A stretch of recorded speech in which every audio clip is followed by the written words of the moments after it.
ইহুদিদের কাছে খুব আতঙ্কের একটা পরিভাষা হচ্ছে লানাতু আকদে সামিন, অর্থাৎ অষ্টম দশকের অভিশাপ। তো অষ্টম দশকের অভিশাপ এটা কি?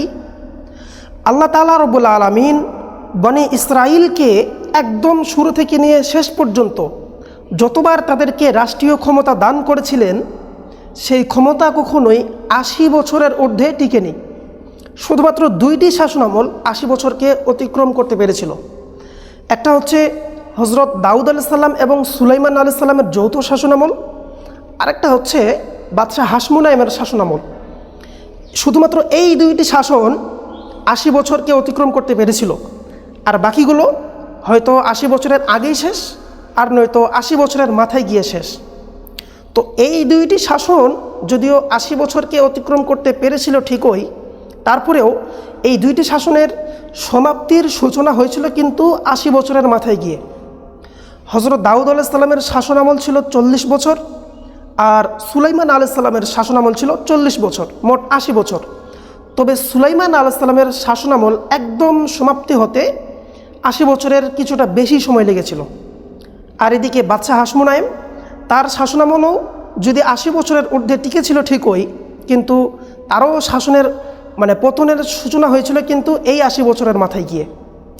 তো এই ৮০-র দশকটা যেহেতু ইহুদি শাসনের বিনাশের একটা সময়, এজন্য ইহুদিরা এই ৮০-র দশকটাকে অষ্টম দশকের অভিশাপ বলে আখ্যায়িত করেছে। এটা তালমুদের একটা পরিভাষা এবং তালমুদের একটা ভবিষ্যৎবাণী। ইসরায়েলের দশম প্রেসিডেন্ট কে ছিল জানেন? ইসরায়েলের সাবেক দশম প্রেসিডেন্ট ছিল এহুদ বারাক। তিনি ২০২২ সালের দিকে এই অষ্টম দশকের অভিশাপ সম্পর্কে ইসরায়েলকে তিনি সতর্ক করেছেন। ইসরায়েলের একটা জাতীয় দৈনিক ম্যাগাজিন আছে, যেটার নাম হচ্ছে ইয়েদিওত আহরনথ। এটা হিব্রু ভাষায় লেখা হয়। তো ২০২২ সালের দিকে সেই এহুদ বারাকের বক্তব্যটা এই পত্রিকায় নিয়ে আসা হয়েছে। আপনারা ওই উইকিপিডিয়াতে এর একটা আর্টিকেল আপনারা পেয়ে যাবেন।